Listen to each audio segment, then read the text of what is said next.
Fear एक strong emotion है जो कि अनप्लेजेंट है। ये किसी आने वाले डेंजर या किसी ऐसी एंटिसिपेशन में जो कि आने वाली अनकंफर्टेबल सिचुएशन से अराइज होता है। So hello my happy souls, welcome to this video. मेरा नाम प्रीति खन्ना है और मैं एक सुजोग थेरेपिस्ट और हीलर हूँ। लोग अक्सर फियर और एंग्जाइटी में कंफ्यूज हो जाते हैं और दोनों को एक ही समझ लेते हैं, पर फियर और एंग्जाइटी दोनों अलग अलग इमोशंस हैं। फियर एक बॉडी का ऐसा बायोलॉजिकल इंटेंस रिस्पॉन्स है जो इमीडिएट डेंजर को भांपने की वजह से होता है, जबकि एंग्जाइटी फ्यूचर में आने वाली किसी सिचुएशन के एंटिसिपेशन की वजह से अराइज होती है। हम अक्सर ये सोचते हैं कि फियर एक बहुत ही ख़राब इमोशन है और ये हमें बिल्कुल नहीं चाहिए, पर क्या आप जानते हैं कि नेचर ने हमें सारे इमोशंस दिए हैं और सब यूज़फुल है। फियर का भी एक अपना यूज़ है। फियर भी उतना ही इम्पॉर्टेंट है जैसे कि हमारे लिए हैप्पीनेस, हमारे लिए खुशी। कैसे?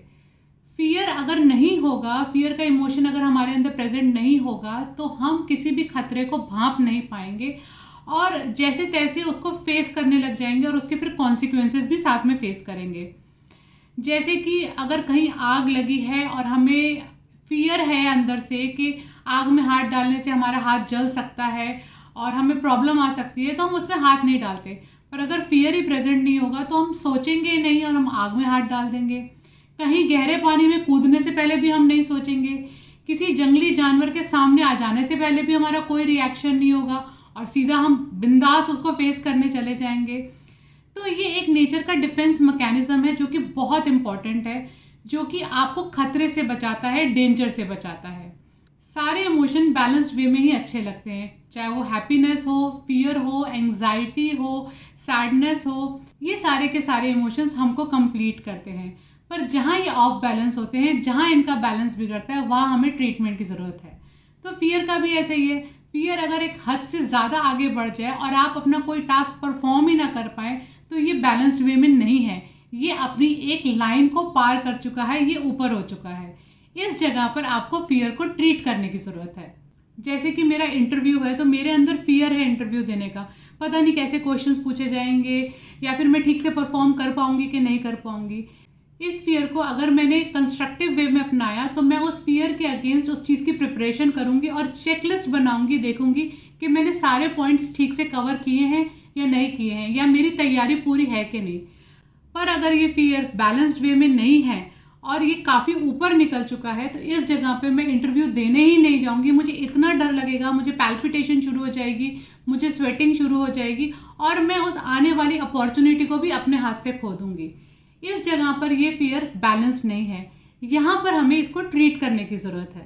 तो सिंपल से 2 स्टेप ट्रीटमेंट पे इस फियर को हम भगाएंगे।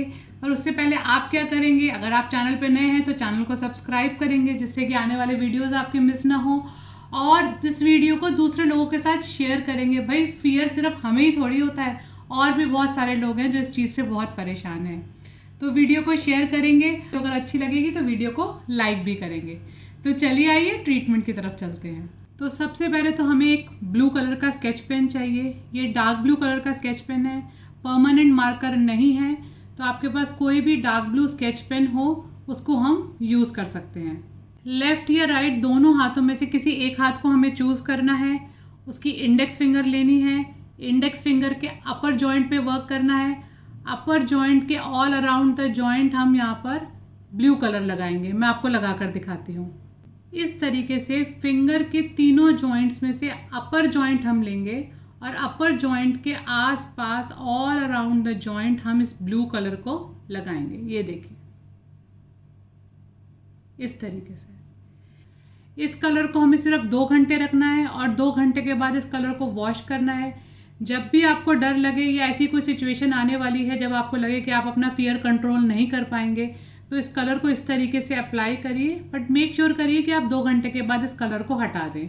अब मैं आपको सीड थेरेपी बताती हूँ कि सीड्स कहाँ पर लगाने हैं। हाथ की बैक साइड पर लिटिल फिंगर और रिंग फिंगर के बीच में से हम यहाँ नीचे जाएंगे तो यहाँ पर कहीं हमें एक डिप्रेशन मिलेगा, एक गड्ढा मिलेगा। इस डिप्रेशन को हम मार्क कर लेंगे यहाँ पर, और इसी तरीके से इंडेक्स फिंगर और मिडल फिंगर के नीचे से जब हम यहाँ आएंगे तो यहाँ पर भी हमें डिप्रेशन मिलेगा। इस डिप्रेशन को भी हम यहाँ पर मार्क कर लेंगे और यहाँ पर सीड फिक्स करेंगे। तो 2 डिप्रेशन हमने कहाँ देखे? रिंग फिंगर और लिटिल फिंगर के यहाँ से नीचे आए, ये डिप्रेशन मिला, इंडेक्स फिंगर और मिडिल फिंगर के बीच में से यहाँ नीचे आए तो यहाँ पर हमें एक डिप्रेशन मिला। इन दोनों पॉइंट्स को मार्क करेंगे। इस तरह से पेपर टेप पर आप एक राजमा सीड फिक्स करेंगे। ये राजमा सीड प्लेन होना चाहिए, इसके ऊपर कोई लाइंस नहीं होनी चाहिए। ये देखिए, ये बड़े साइज़ का सीड है। इसको एक डिप्रेशन पे फिक्स करेंगे और दूसरे डिप्रेशन पर भी इसी सीड को फिक्स करेंगे और दोनों राजमा सीड्स एक दूसरे को फेस करेंगे। मैं आपको करके दिखाती हूँ। ये मैंने पहला राजमा सीड फिक्स करा है और इसका वाइट डॉट इस तरफ फेस करा है लिटिल फिंगर की तरफ। अब मैं यहाँ पर डिप्रेशन पर दूसरा राजमा सीड फिक्स करूँगी और उसका वाइट डॉट इस राजमा सीड को फेस करेगा। दूसरा राजमा सीड भी मैंने फिक्स कर लिया है। ये दोनों राजमा सीड्स के वाइट डॉट एक दूसरे को फेस कर रहे हैं। अब हमें इन राजमा सीड्स की ऊपर नीचे इस मोशन में मसाज करनी है, थोड़ा सा प्रेस करके। हो सकता है आपको यहाँ पेन महसूस हो, बट नथिंग टू वरी, आप इसकी मसाज करिए। कुछ लोगों को तो इसकी मसाज करते करते ही इतनी कामनेस महसूस होने लगती है, इतना रिलैक्सिंग महसूस होने लगता है कि उनको नींद आने लगती है। तो इसकी मसाज करिए। इस तरीके से भी आप अपने हाथ पे इन सीड्स को प्रेस करके मसाज कर सकते हैं।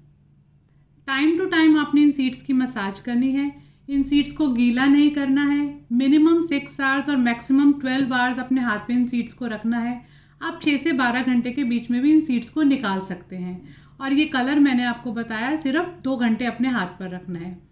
सिर्फ मसाज और कलर लगाने से ही विदिन 10 मिनट्स आपको ये फील होने लग जाएगा कि आप बहुत रिलैक्स्ड और बहुत काम डाउन महसूस कर रहे हैं। तो देखिए कितना इफेक्टिव ट्रीटमेंट है ये। ट्रीटमेंट के साथ साथ ब्रीदिंग एक्सरसाइजेस को भी आप अपनी लाइफस्टाइल में इंक्लूड कर सकते हैं, जैसे अनुलोम विलोम या और भी कुछ ब्रीदिंग एक्सरसाइजेस।